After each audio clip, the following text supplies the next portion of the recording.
Laurence Pinault, who couldn't join us at the last minute.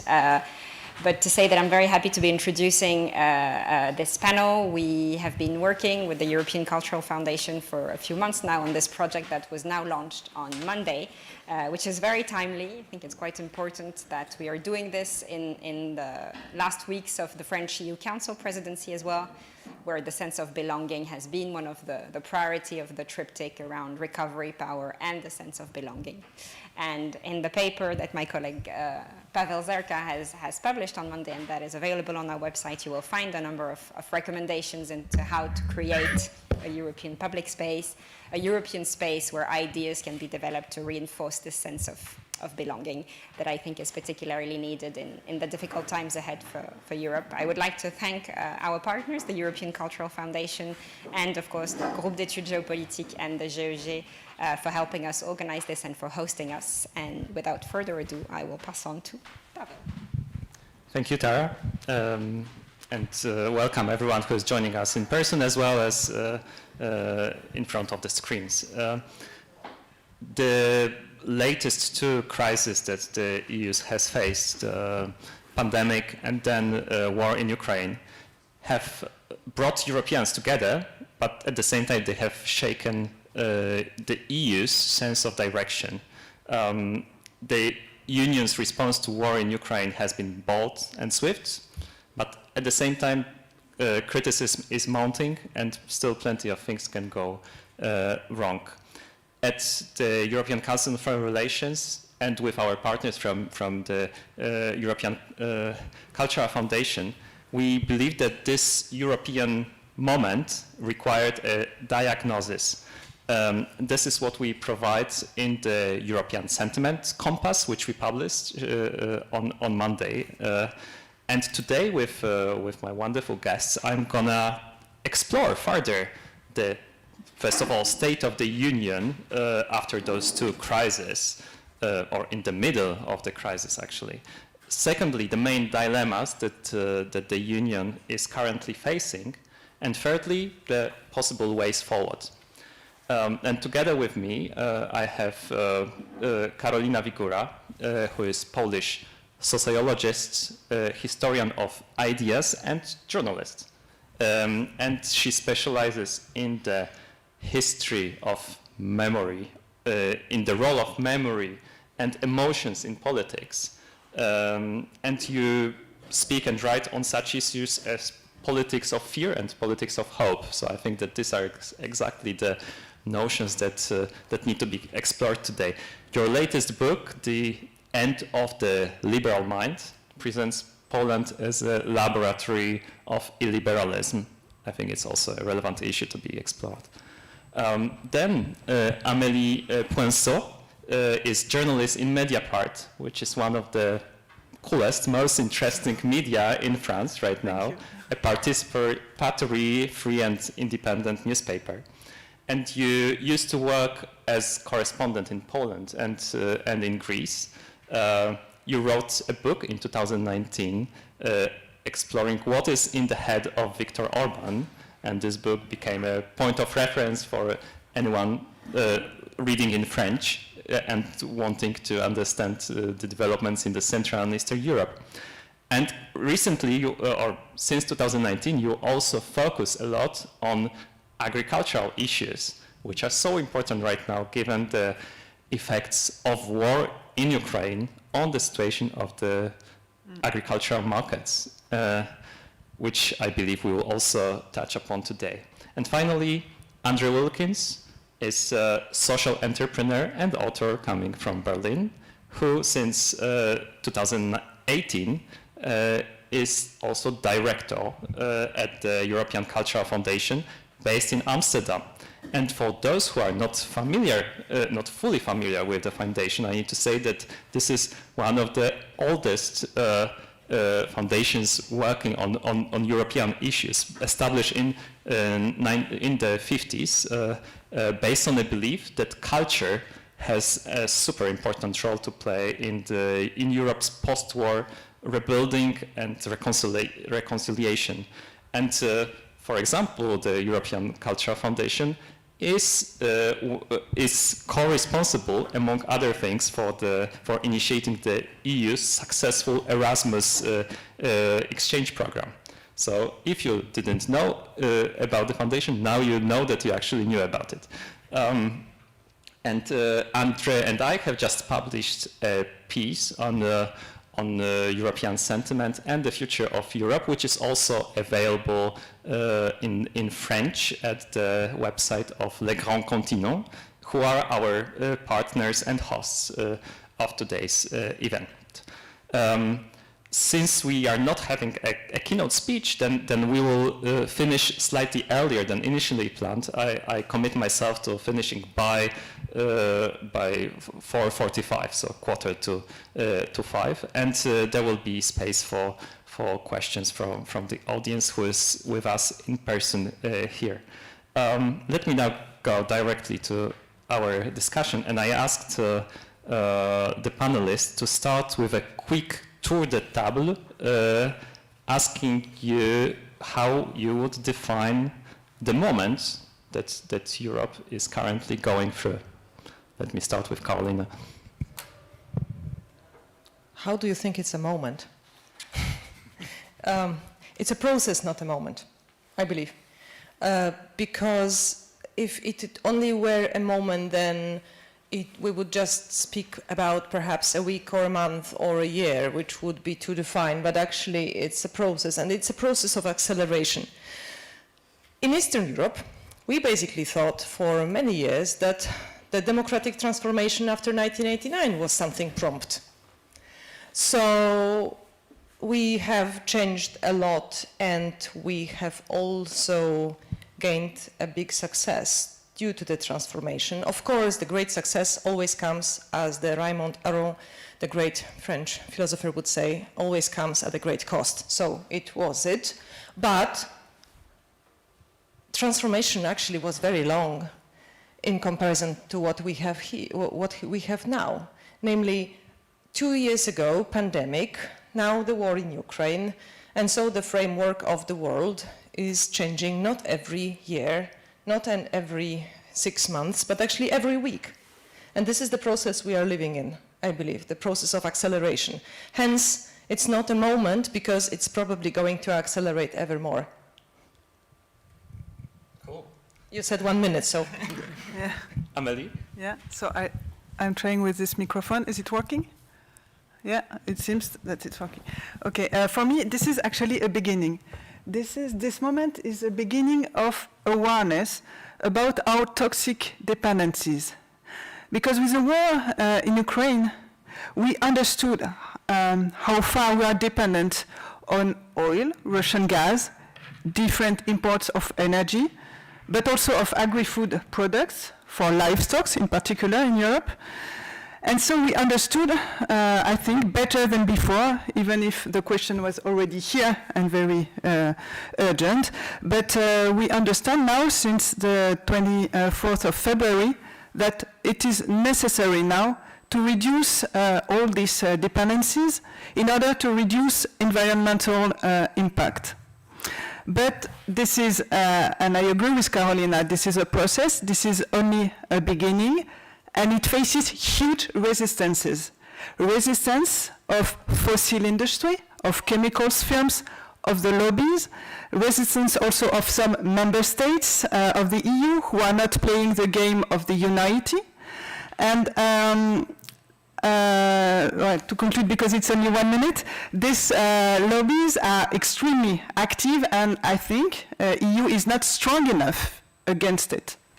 So the oil lobby, you mean the energy one? Okay.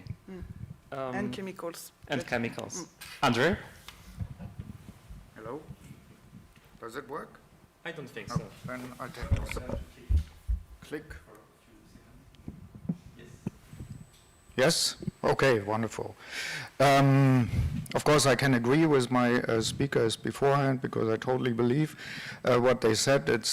But let me go back to the moment. I think that if it is a moment, I would describe it as a moment of uncertainty and angst, or uncertainty and anxiety. After sort of 2.5 years of constant crisis. And I think in that sense, we are still in a process. We've been, I don't need to be particularly bright to see this is not the end. You know, there's a war going on which has all sorts of implications, including on energy, climate, polarization in society, and so on. So I think this is, for me, a moment of uncertainty and angst. But it's also a moment of solidarity and unity, and a moment, as we can see in the results of the study, of a reappreciation of the European, or a reappreciation of European unity, and even of the European Union. You know, we always try to leave out the bureaucratic part of it, but even of the European Union. So I think in that sense, it is also there's hope in it. So anxiety and hope. Thank you. Since it's a tour de table, I will also tell you what moment I believe this is. As you say, I agree that this is in many ways a European moment. I'm frequently going to the rallies of solidarity with Ukraine, and one thing that I hear there repeatedly is that is such a call when people say that, okay, during the COVID crisis, we have managed to agree on the extraordinary round of financial solidarity with all the Europeans who have suffered because of the pandemic.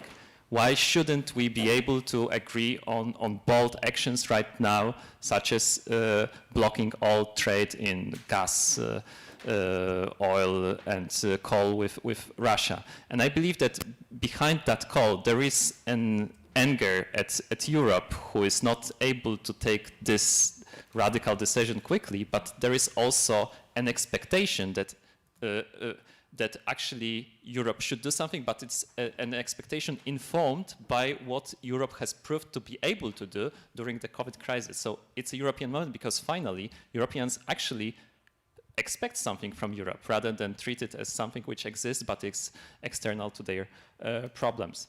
Let me go to the next round. I would be curious to hear what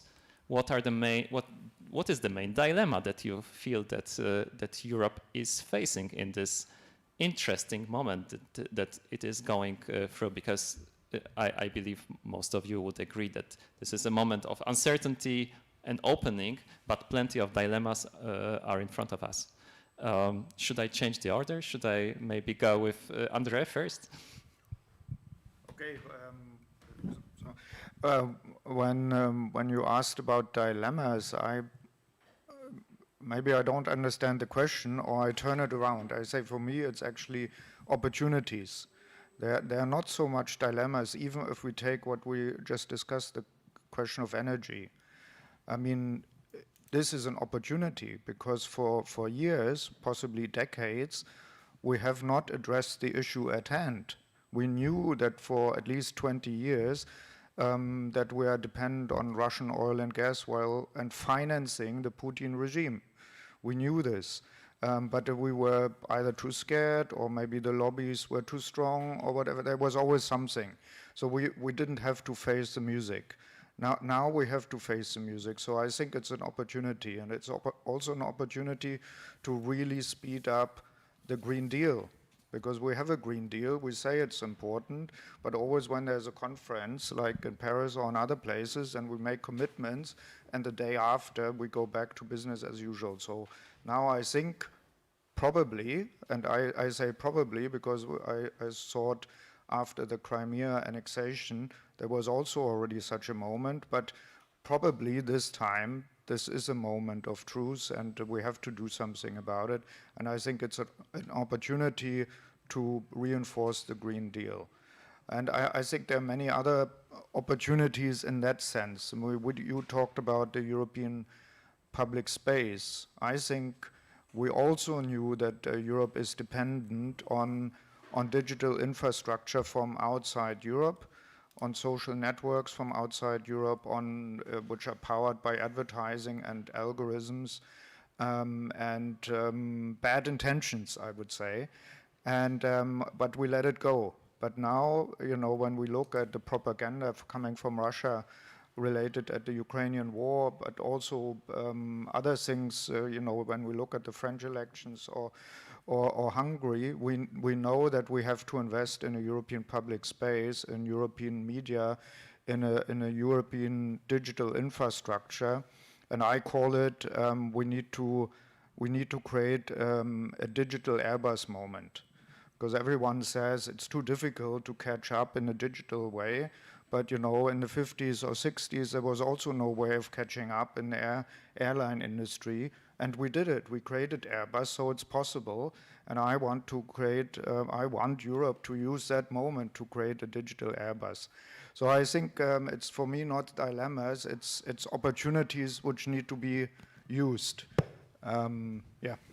I get your point, but on energy specifically, I still think this is a dilemma. I think that what Europeans will need to decide quickly is what is more important: energy sovereignty, therefore being independent from Russia quickly, which might require difficult choices like producing temporarily, hopefully, more energy from coal, nuclear, or should we focus on our climate commitments and goals? Maybe there are ways of reconciling this dilemma, but I believe that there is a risk that there might prove to be a trade-off between the two. Well, yes, but for example, you see it in Germany. You have basically a green economics minister who is going to negotiate temporary agreements of getting oil and gas from sort of other regimes in the world. So yes, but he's making clear, and you could see it in his positioning, that it is very painful. So it must be a temporary thing. So yes, in that sense, it's a dilemma, but I think hopefully it's a temporary thing, because we already have committed as Europeans to make the Green Deal the main position, the main policy areas. Why not use that moment? Yeah, but that was before war in Ukraine. That's the risk that I see. Amélie, what dilemmas do you see in front of Europe? First of all, I would say also that this is an opportunity to make a policy that would be more environmental, and of course to reinforce the Green Deal, which actually didn't really start. But I would like to come back to the COVID crisis first, to give you an example of a lost occasion, because actually with the COVID, we could also take it as an opportunity to change our model of development, which was until now very destructive for the planet. And actually, we didn't take this occasion the last 2 years, and the European program, the Next Generation EU, I think it's called, it's the program that was made to help the European economy in this crisis, actually didn't have anything to do with an environmental policy. There was no conditions for the firms to get the European money. There was just a few programs which had an environmental orientation, but generally that was a huge package. And like in France also, we had the Relance, the Programme de Relance in France. It was the same, a huge package actually for the firms, and that's why I am a little bit pessimistic about our capacity to really take it as an opportunity to change our policy and to make an economic policy that will be an environmental policy. It's not two separate things, actually. The economic policy must be environmental. This is actually what I think. And to continue on the COVID, why was it important to make an environmental policy after the COVID? Because actually the COVID is related to to our model of development. Of course, we don't know exactly the exact origin of SARS-CoV-2, and we will probably never know exactly because it's very difficult to make investigation in China. But scientists who worked on pandemics the last decades, they showed that every pandemic was due to a virus, which were a virus that was living in wild space, and that one day meets a human, first a domestic or a farm animal, and then the virus is transforming itself and adapting, and then it came to the human. It's what we call zoonose, and this is completely linked to our model of development. That is to say, deforestation, expansion of urban areas, and etc. and etc. And I want to remind you the report of IBES in end of 2020. Which IBES, it's like GIEC for the climate. You know, it's a platform of scientists for biodiversity, an intergovernmental science policy platform on biodiversity and ecosystem services. And actually, they wrote end of 2020 that there is between now in the nature, in the global nature, there is actually between 600,000 and 800,000 viruses living, and that potentially one day we can meet them and we can have new pandemics. And so it is to my opinion, a huge challenge.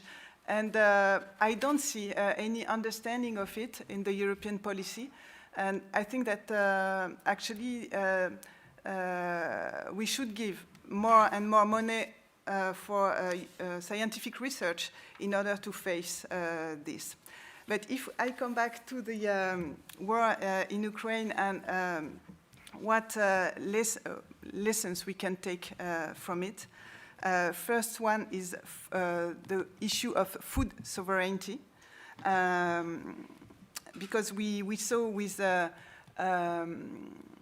blockade of the Ukrainian agriculture in the Black Sea, that actually all the global economy is dependent from agri-food, from Russian and Ukrainian agri-food products, and especially corn, wheat, and sunflowers. And even if we are in Europe, actually we have food security. Europe is exporting agriculture. It is not a problem for us directly. We have enough to eat. But our animal industry is dependent on certain imports, cereals, but also dependent on certain products like fertilizers for intensive production.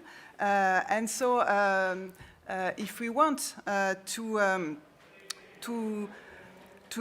be more autonomous with our agriculture model, we have to develop agroecology. That is to say, agriculture that is more respectful of environment and that is not dependent on chemicals and certain products like cereals.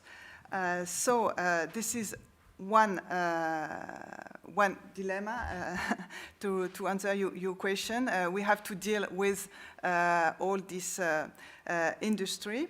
And then the second one, we said it before, it's energy sovereignty. And here I see also two directions. One is to diversify our sources of gas or our sources of energy in general. But another direction could be also develop sobriety, that is to say, reduce our consumption of energy. And that is also something that the European Union could develop, but I am not sure this is the way actually they are working on right now. But that are the biggest challenges. But generally, I think that there are some ways to reduce waste and to reduce our consumption of energy. And that is actually a good direction that could be taken. And could you please maybe specify what's the dilemma about when it comes to food security? So what is the either or? We could... The dilemma is what quantity of products do we want to have in Europe? Because now, if we develop agroecology, it means that we won't have the same yields. We will produce a little bit less, because without the chemicals, you don't have the same results in the fields. But do we need so much production? That is a question. Actually, 3/4 of the cereals production in Europe is for animals. So the dilemma is, to my opinion, but this is a question which is taboo now in Europe. It is, can we diminish? Can we decrease the livestock? Can we decrease the animal production? Encouraging people to eat less meat. Sorry. Yes. Well, actually, already people eat a little bit less meat than 30 years ago, but. It is not, we cannot predict that, but the fact that we are dependent on cereal imports for the animals, this is a huge issue. And I asked actually this question to Mr. Frans Timmermans last week, because I did an interview with him, so the Vice President of the European Commission, which is responsible for the Green Deal, and he said, no, there is no intention of European Union to reduce livestock. Of course, this is actually, that will be a very big clash with the agri-food industry. Yeah, this is not possible for them to admit that we should reduce the number of animals. I think not just industry, also citizens. We are speaking in France, where the French candidate of the Communist Party in the elections did quite well, but he started growing in the polls after he openly declared that eating meat is cool, which probably is not super specific for a left-winger. On the other way, I could say that Jean-Luc Mélenchon is vegetarian, for example. He doesn't say it so often, but I know that he is. Interesting. Yeah. We are entering into very much cultural issues, because eating meat is a cultural war, or almost. One remark that I need to give is that I'm not sure about next generation EU and the environmental goals. As far as I remember, there were some percentages to be earmarked for climate or environmental and digital purposes. But broadly speaking, I agree with you that the fact, for example, that within the energy taxonomy, we have both nuclear and gas right now. It shows that there are limits to being really serious about about climate change and going green. Karolina, what do you see as the main dilemma that we are facing? Maybe this. Whatever you wish. So you've invited a philosopher, so I will go into general terms again. Okay.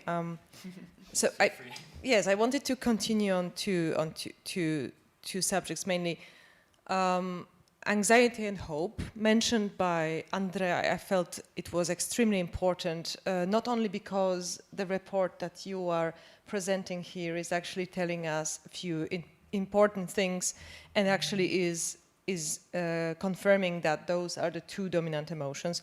I quoted a French philosopher today, so I will quote now a British one. So another side of the Canal La Manche. And so Thomas Hobbes basically believed that those are exactly the two emotions that bring stability to political life. And I think it's extremely important, because it's important that we see that anxiety, fear, those are emotions that are often seen as negative, destructive, but they not necessarily are destructive and bad. There are types of fear and anxiety that are actually very good for community building. And I think it's extremely important to grasp this thought of Hobbes and to look into our life during the pandemic, also during the war in Ukraine, and see what fears, what anxieties we actually have. Now, the report actually presents a lot of very important insights about the types of anxieties and fears. This is very important, I think, and I do encourage everybody to read that. And I would just like to dwell a little bit about the differences between fears in where I come from, the Eastern Europe, and where you come from, or some of you come from, which is Western Europe. So basically this war has united us in fear, but the fears are different, they vary. So in Poland, in the Baltic states, in the Ukraine also, you have fears, collective fears, which are connected with our history, basically 300 years of Russian imperialism present in this region. And the main fear is that we are going to be invaded and destroyed again. In this respect, the question whether we should be afraid of the World War III is somehow a rhetorical question in my region, because we think we are already at war. And this is an important difference. We think we are at war. Of course, the bombs are not falling on Tallinn or Warsaw, but we do think that the war on European values has already started. And whether the Russians come is a matter of time. It's important because we live in a united Europe and we have to communicate with each other. Now, the Western European fears, I do believe, are mainly about the World War III coming, right? So it's about war spilling over the continent again. It's also about nuclear conflict, right? This is not a fear that is relevant in Eastern Europe. This is also interesting. Not that we are not aware what a nuclear bomb is. It's just that the Poles, for example, believe that if the Russians come, it's the total destruction anyway. So whether this is a nuclear conflict or not, we are just going to face a complete destruction. Now, as these fears are different, we should probably work on attuning them.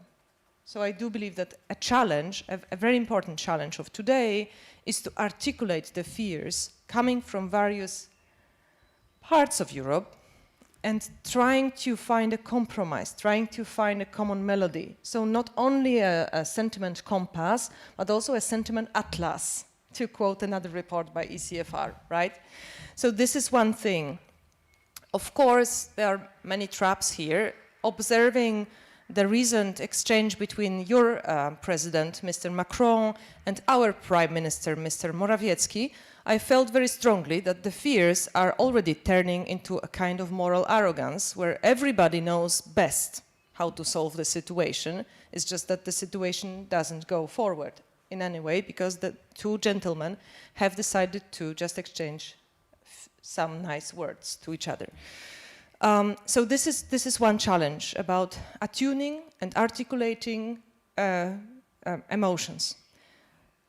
But listen, emotions, power, institutions are just empty vessels without values.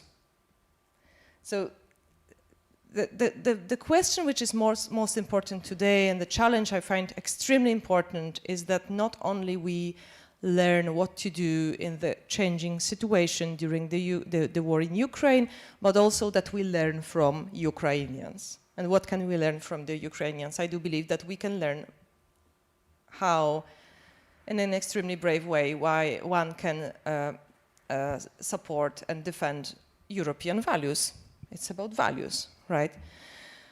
So this is a question to us and a great challenge, right? What can we learn from the Ukrainians? To what extent we are eager and ready to sacrifice a part of our lifestyle, which has become so extremely comfortable, not only here in France, but also in my country, also in Poland, in order to protect those values, and also articulate and be aware of the moral compromises that we are making. I'm living in Berlin right now. Now, most of German gas and oil in the next 20 years is going to come from Qatar. Is this really a beautiful moral decision, one must say? Yes, the ironic comments are made in Berlin they are resigning from a country that is killing another nation, and they are turning to a country where only their own people are being killed, right? So Germany is not alone here. Poland is also going to have some gas from Qatar. So it's of course not only a German question, but again, it's a question of values and what the European Union is actually based on fundamentally.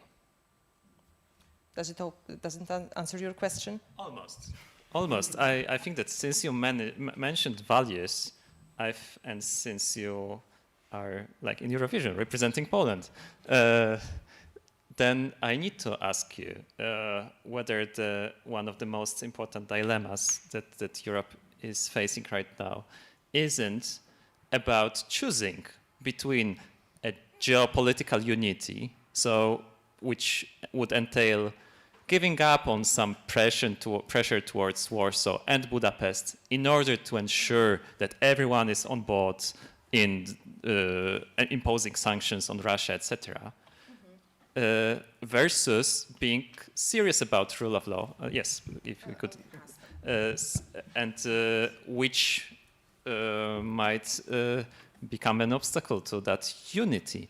Hopefully, those two goals can be reconciled. But I just wonder whether this is not one of the key challenges or the key choices that need to be made. Listen, the government in Warsaw, of course, hopes that because of the war in Ukraine, now everybody forgets about the rule of law. From the point of general opinion, this is right. I mean, we haven't been discussing the rule of law for some time now, so they have a point, unfortunately, right? In practice, though, I do believe that it's just a moment. Again, it's just a moment. Like, in this moment, in this particular time, the interests of the illiberal populists, or let's call them national populists, like those in Warsaw, are quite the same as other people from Europe who really care for Ukrainian democracy and the right to decide about your country. But it doesn't mean that Warsaw has changed, right? Those people have not changed.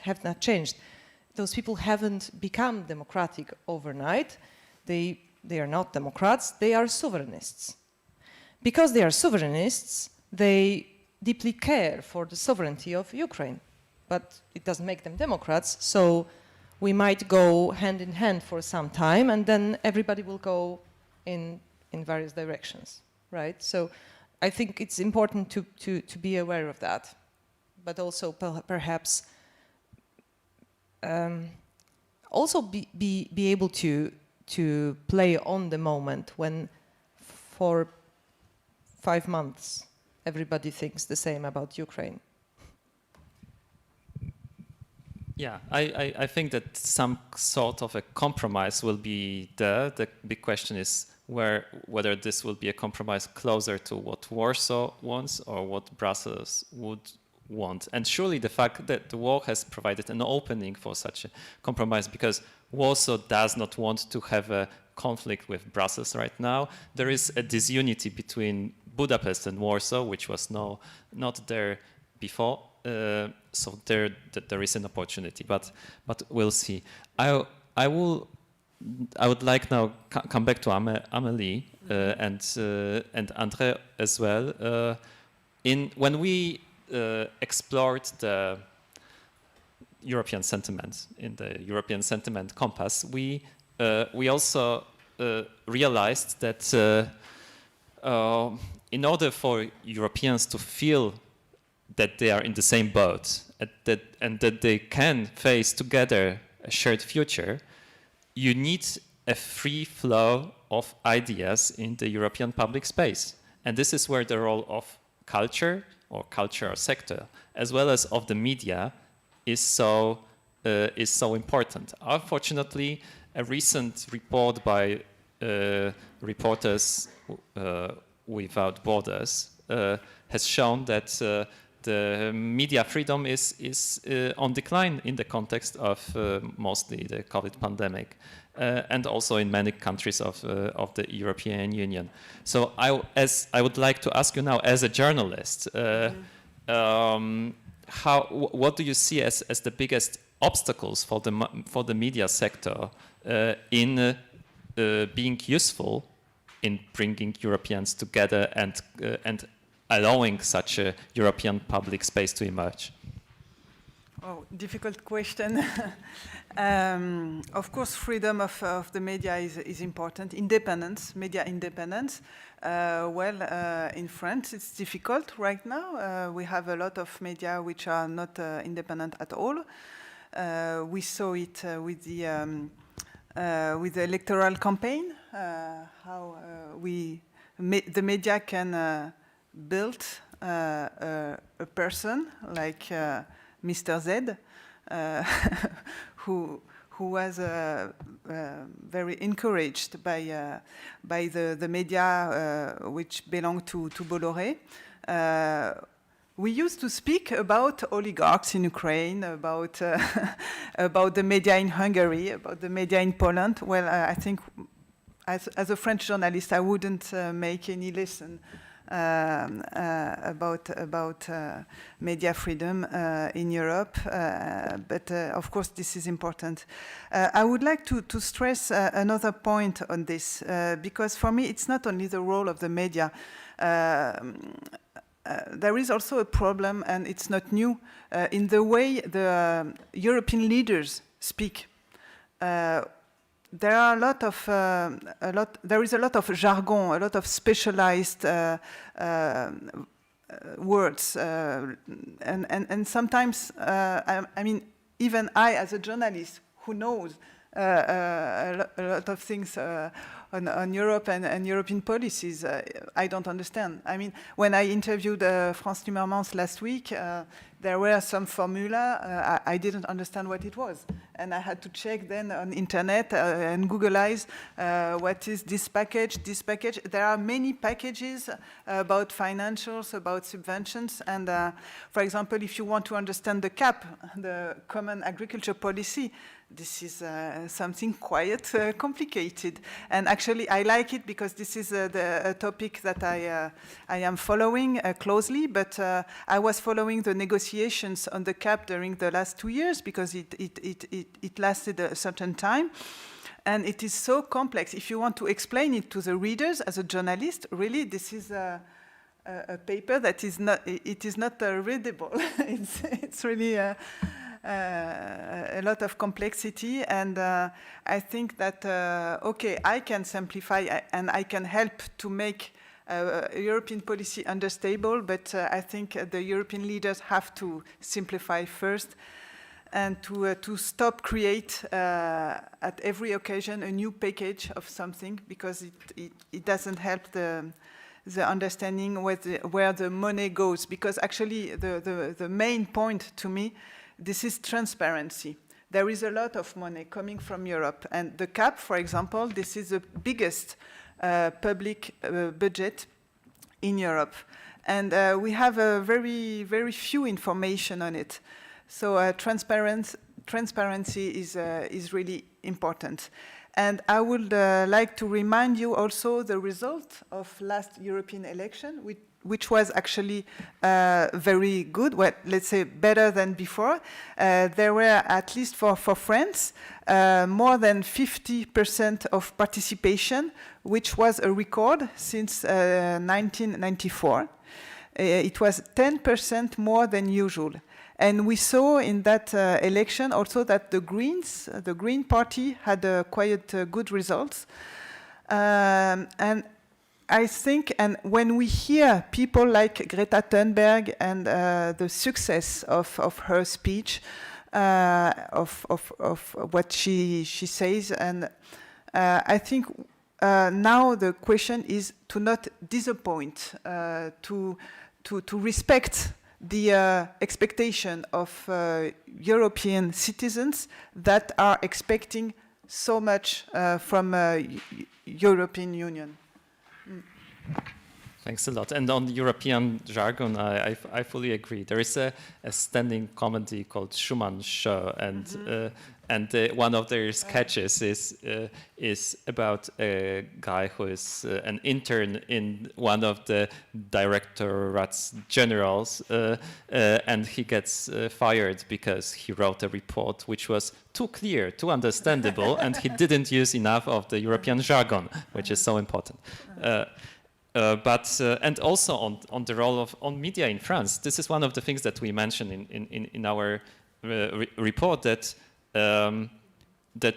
we tend to discuss low media literacy in countries like Bulgaria and Greece, or low media freedom in countries like Hungary and Poland.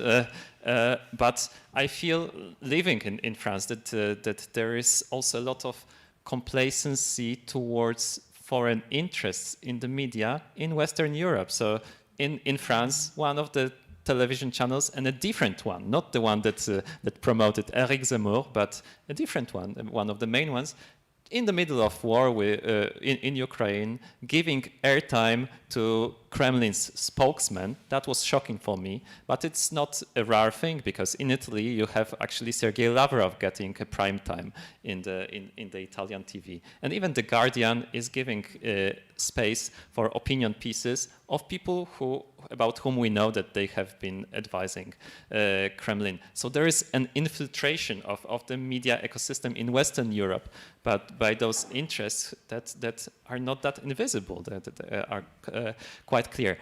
We have also, in our work, focused on the cultural sector and what obstacles does it face. And here we know that there are countries like Hungary or Poland where there are nationalistic discourses promoted in national public cultural policies.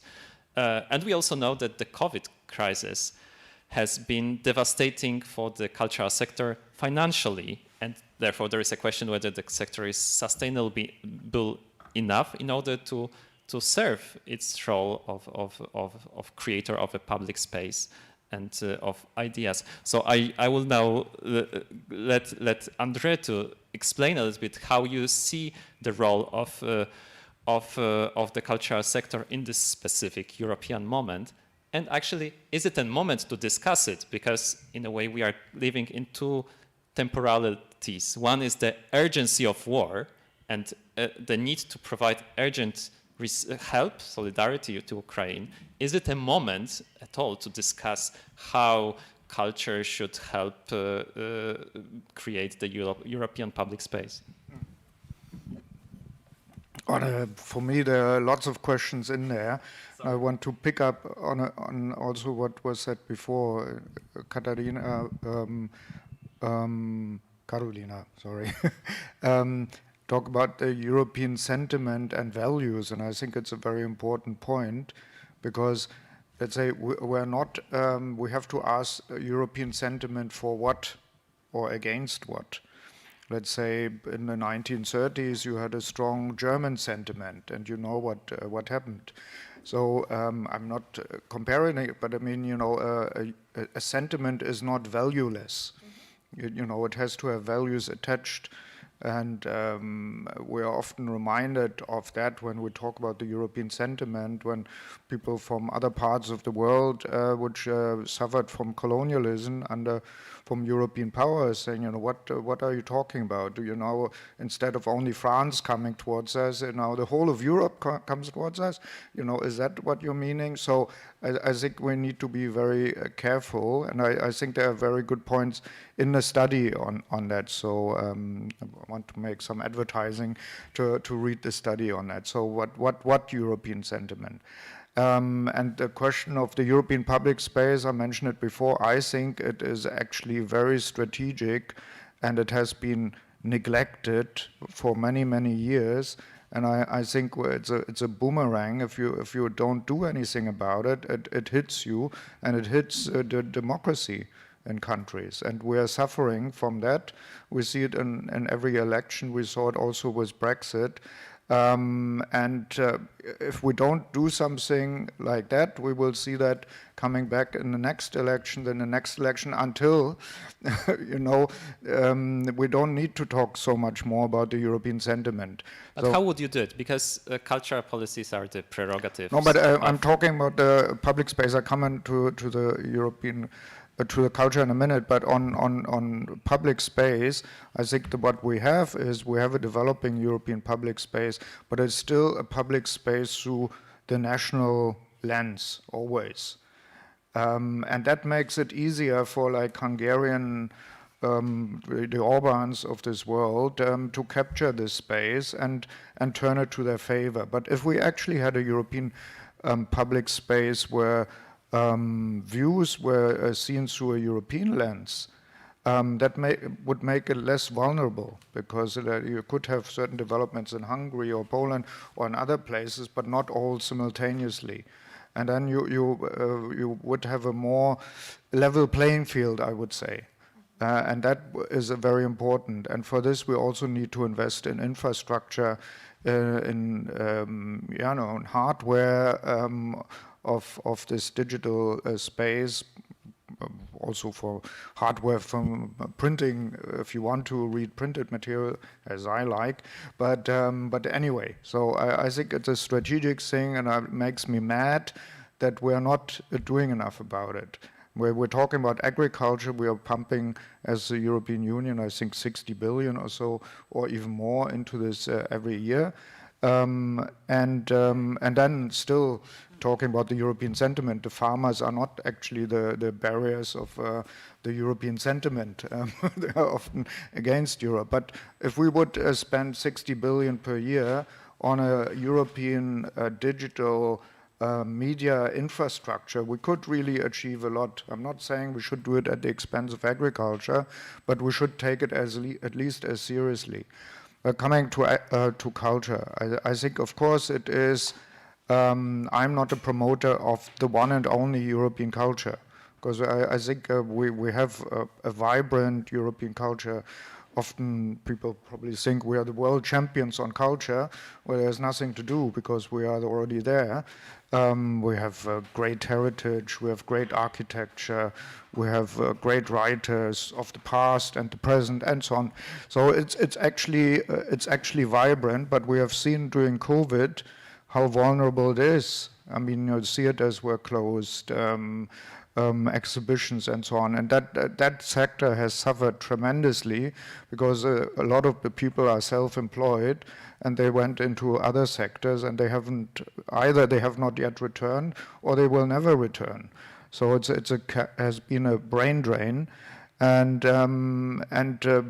I think we need to get back to a level of funding also at European level. That's why we, as the European Culture Foundation, have called for a culture deal for Europe, because you mentioned, we had this recovery plan of the EU, the 750 billion, a great thing, the Marshall Plan for Europe, but then it was published and culture didn't appear.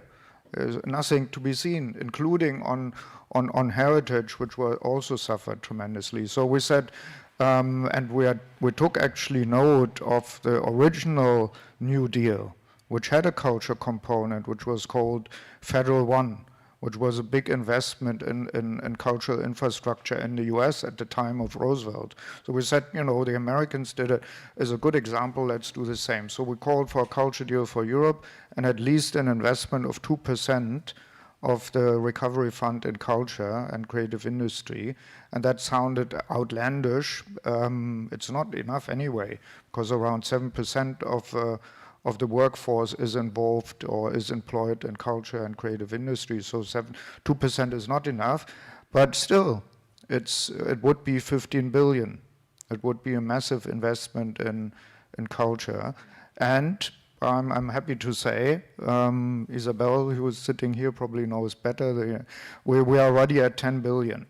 So we have, over the last 2 years, member states have made commitments of up to 4%. Italy has committed 4% of the recovery plan funding to culture and creative industry. France also 2%. So I think it's actually, so when I talk about opportunities, I think there was an opportunity and also a realization how vulnerable the sector is, but also how important it is. We can't also outsource this to Netflix, even if they produce a few shows in Europe. So we have to invest in this is also a question of sovereignty at some point. So I think, again, coming back to anxiety and hope, there was a lot of anxiety and is in the cultural sector. How do we get over this period, this process, not only this moment, but there's also hope of realization how important this sector is, how important culture is for the European project. And if we don't invest in it, it can disappear. It can disappear. And that would be terrible. Yeah, we in 15 minutes we're gonna close. So I encourage the audience who is with us in person to flag to me if you have any questions. Otherwise, I will continue with mine.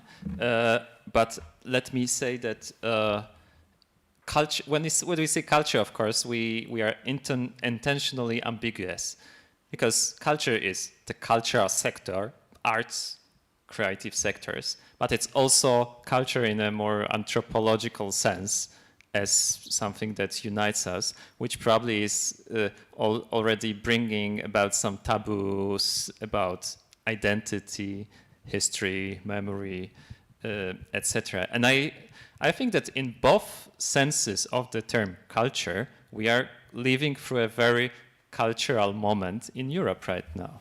The cultural sector is so important because Europe seems to be in a need to redefine its purpose, and it's a creative process. You need those channels of creativity to flow undisturbed. But it's also a cultural moment because the most of all war in Ukraine has shown to us many things that we preferred not to discuss. Like I ask myself, what do I do with the fact that that we are showing so much solidarity towards refugees from Ukraine, whereas we didn't show the same level of solidarity towards refugees from Syria 7 years ago? Does it tell us anything about who we believe we are and who we believe we should be? Of course, this brings plenty of taboos, but it also perhaps allows us to make discussion about Europe more serious, more mature, and more, I wouldn't say sexy, but simply give it more substance. In a way, European project was largely led from the top for the past couple of decades through policies which were supposed to be neutral, kind of. But maybe we have hit the glass ceiling of being together enough based on such a top-down policy-led integration. Maybe we need right now, in order to really be able to rely on each other, maybe we need to invest more in this cultural underpinning.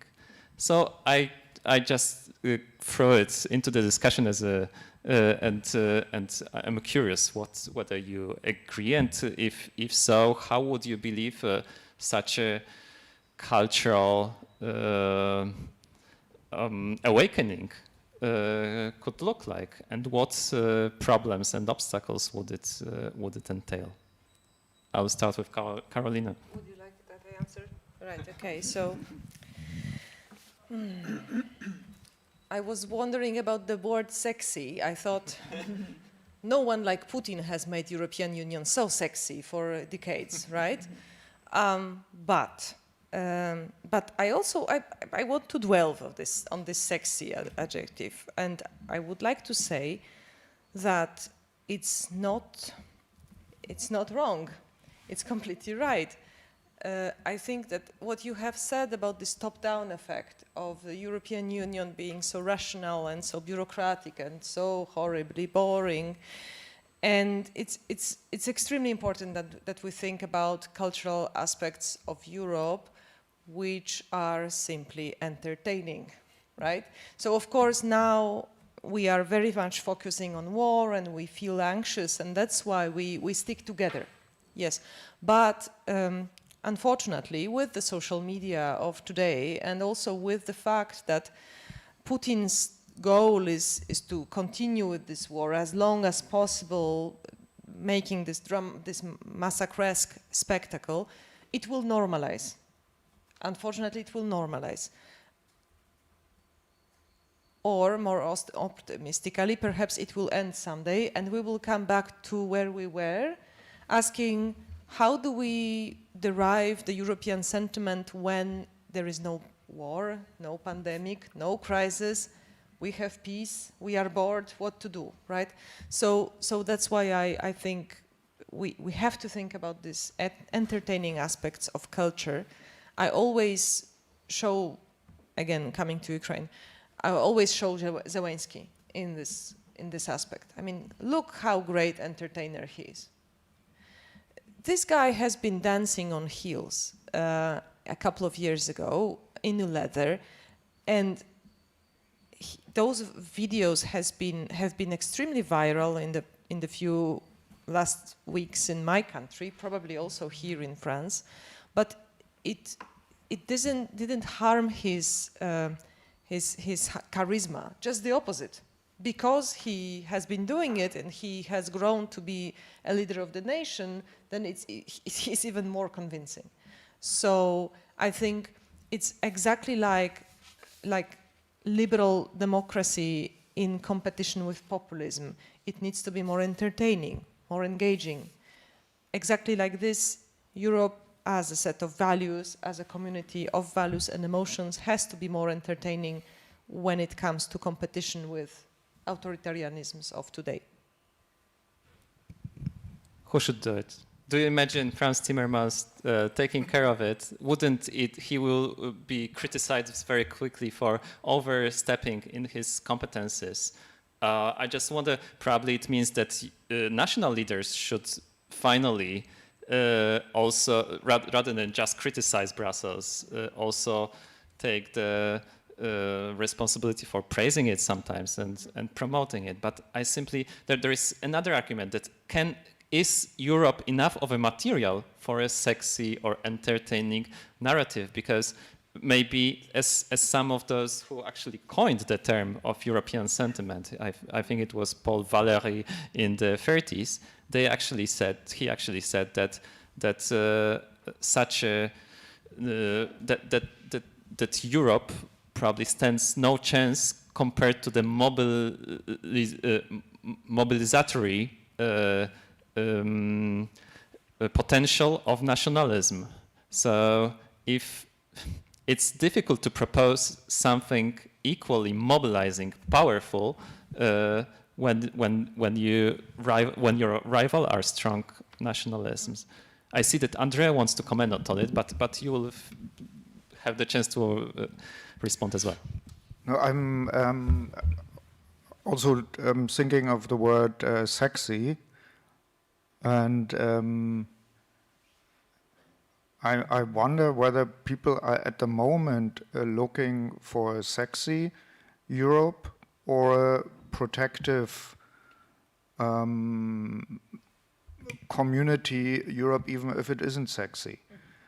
You know, what are you? I mean, maybe in boring times, you want a sexy Europe.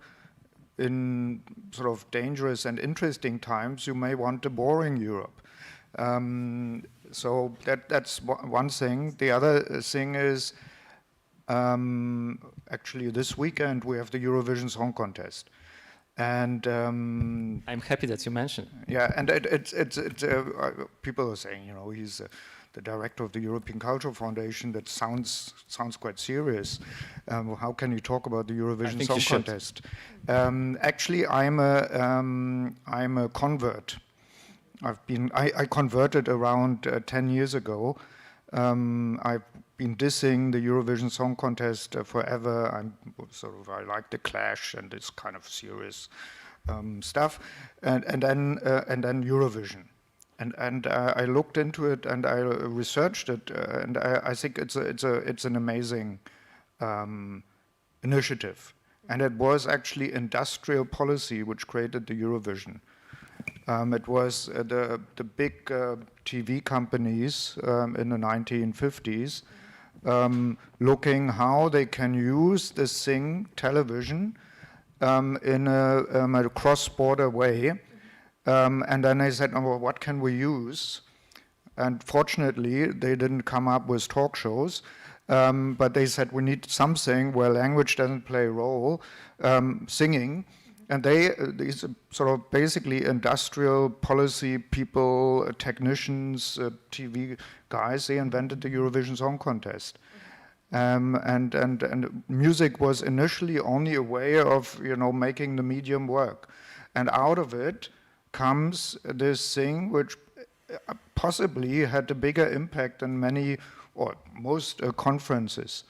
And in terms of, now you have an American Song Contest, which is a copy of the Eurovision Song Contest. After the Oscars, or maybe now not even anymore, it's the biggest TV event in the world. It's hilarious. It's funny. It's outrageous. And all the things we are talking about, the Eurovision Song Contest often was ahead of the curve.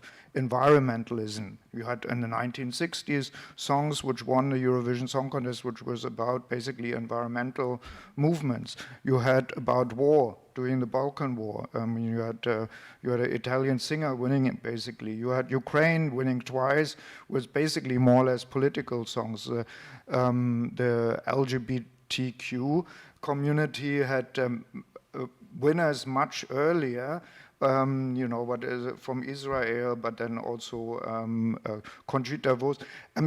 This is really, I think this may be actually the most important and most powerful European movement in Europe. So I think it can be fun. It depends where you come from. It needs a little bit of getting used to for many people, but I think it's actually, and if you look at the Champions League, it's a kind of a similar interesting example where things develop out of a different corner, not through a political conference and your big declaration, but it kind of develops this way. So I think that is kind of sexy, but we don't want to exaggerate the sexy bit.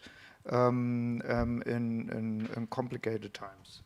Yeah, I'm happy that you mentioned it. I'm not even a convert. I'm fully in love with Eurovision.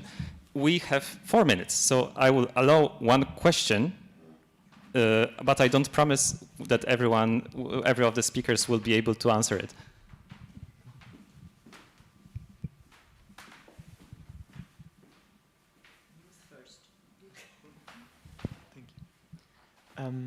Can you hear me? Yeah. I just wanted to ask a question again on the sexy word, and so this idea that no one like Putin has made the EU so sexy in decades. I just wanted to have you, because I've been studying the idea that also no one like Putin has made the EU so unsexy, revealing the sort of cultural limits with the EU as well. And I think this certain, I wouldn't say hypocrisy that has been revealed by about the EU, but this idea that, for example, the way that Ukraine has been discussed and Ukrainian people have been taken care of by member states was clearly not the same in 2015 or 16, which is also a cultural issue, because who do you define as part of the us and as part of the them in this sort of opposition? And what represents the anxiety and the EU project or the European project in general.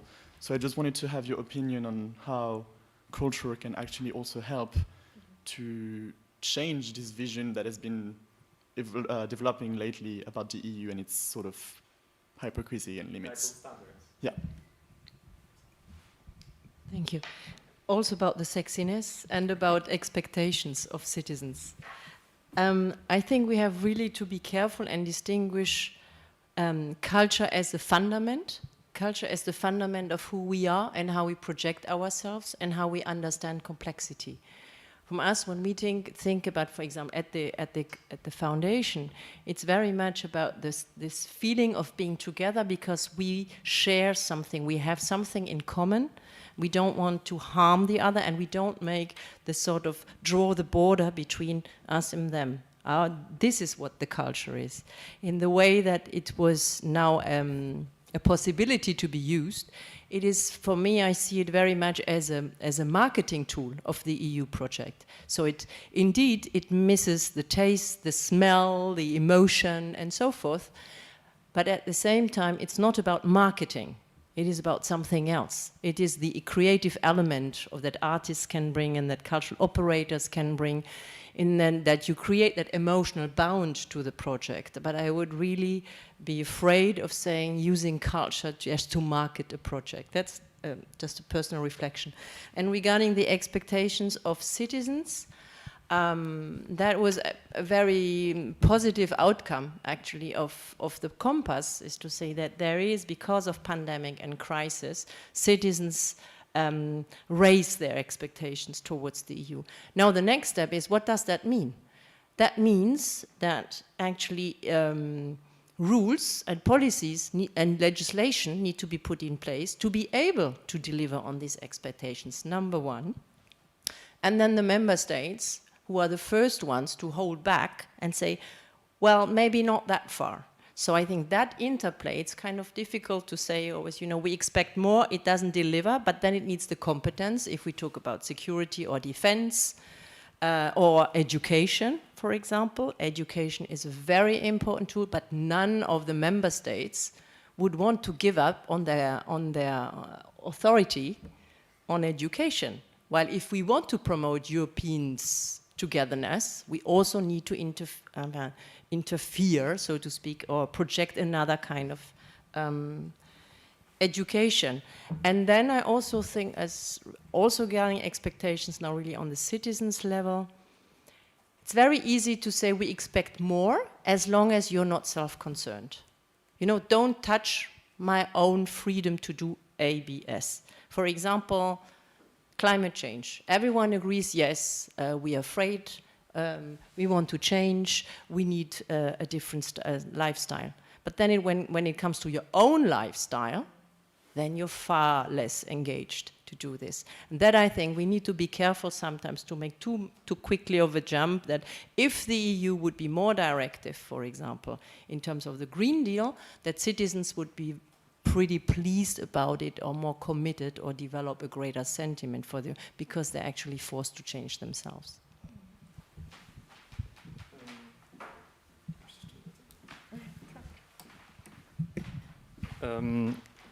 We have 2 more minutes, so I will let Karolina and Amélie quickly respond, and then I will close because I promised. So I just want to say to the first question, I just wanted to answer that it's probably the best possible world that we live in, but it's not the best world, obviously. So some double standards will be there. And I think the best we can do is first understand why world is working like this, not excusing everything, but understanding. And then perhaps making the space where good things are happening a little wider. And I thought Eurovision is a great example. Actually, I think it's extremely serious, what you said, and a great example. I kept thinking during the past few weeks, when the membership of Ukraine in the EU is all the time discussed, and I thought perhaps before we discuss the membership of Ukraine in the EU, we should think about a European platform like a EU Netflix, and then the membership of European culture on such platform would become something which is obvious, and then we would actually know about whom we are talking, right? What culture, what films, what books, what series, and of course what stand-ups, because they are great, I'm telling you. Watch the stand-ups by Ukrainians, also those cabaret without words on YouTube, and you will understand this, why I am so enthusiastic about it. To the question of the culture, and that we share something in common. I think that actually one effect of this war is that we have better knowledge about Eastern Europe and about Ukraine. I speak from a French point of view. Because in France, actually, we are very few journalists, for example, knowing this part of Europe. And it's not like in Germany, where there is a lot of research and media are, of course, very much interested in Poland and Hungary and etc. But in France, there is not a big, until the war, I mean, there was not a big knowledge about this part of Europe. And I think that this war brings also a better knowledge, and the history of Poland, for example, Poland in the World War II, this is not something that we learn very well at school in France. So this is a good effect. Just about Green Deal and green policy, I think totally the contrary, that if it would be more directive on the European side, I think that could correspond to expectation. Because, for example, as I said at the beginning, the fight against the lobbies, that is something that is very much expected by the society. Yeah. And many countries expect Europe to make a difference here because their countries cannot deliver on And a short example about the CAP again. You know, the CAP, every member state has to make the national application of the CAP, and the French application of the CAP is actually very bad. And the Commission, the European Commission, asked Mr. de Normandie, the agriculture minister, and French government to make a review of this national program, because it doesn't fit actually the European Commission, what the European Commission is asking. On the contrary to German government, because German government now is much more progressive on environmental issue. So we are also expecting from the European Union to check. Even in France, which is supposed to be a leader of European integration. Yeah. I started this discussion asking you for defining this moment. I asked this question to other people as well, and one of those opinions that I heard recently is that this is a moment of disillusion. But the person who said that also explained that disillusion can have a positive meaning, because it's getting rid of your own illusions. And in this sense, if the European project was based on illusions, and if it's the moment of disillusion, then finally we can face the reality, and we are prepared to do so. But now the hard work starts. I thank you a lot for joining this debate. I hope it was interesting also for the audience, and I encourage you to join the effort of using the opportunity that's in front of us wisely. Thanks a lot for joining us. Thank you. Thank you. Thank you.